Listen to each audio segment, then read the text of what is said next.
Tim tangkap buronan tabur Kejaksaan Negeri Biren kembali menangkap DPO Anwar bin Ja'far terpidana kasus penipuan.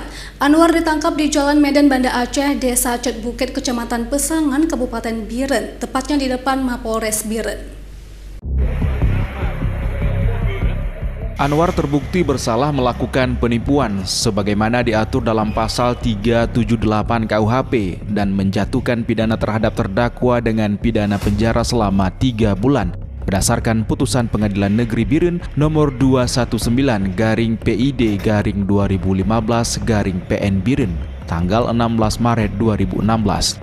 Terpidana berhasil ditangkap tim tabur Kejari Biren yang dipimpin oleh Kasih Intelijen Mulyana SH di Jalan Medan Banda Aceh, Desa Cet Bukit, Kecamatan Pesangan, Kabupaten Biren, tepatnya di depan Mapolres Biren setelah buronan selama 6 tahun.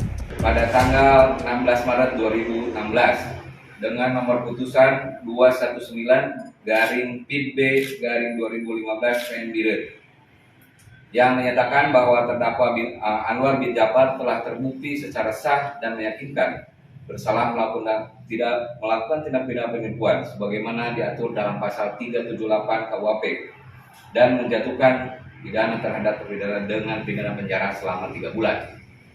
Jadi atas pelaksanaan penangkapan ini kami sudah memproses melakukan pemeriksaan terhadap yang bersangkutan bahwa benar yang bersangkutan sesuai dengan nama yang tercantum dalam berita acara pemeriksaan dan putusan.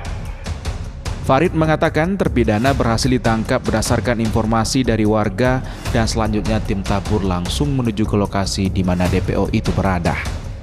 Tim melihat terdakwa sedang berjalan keluar dari halaman Mapolres Biren dengan menggunakan mobil Innova bersama rekannya.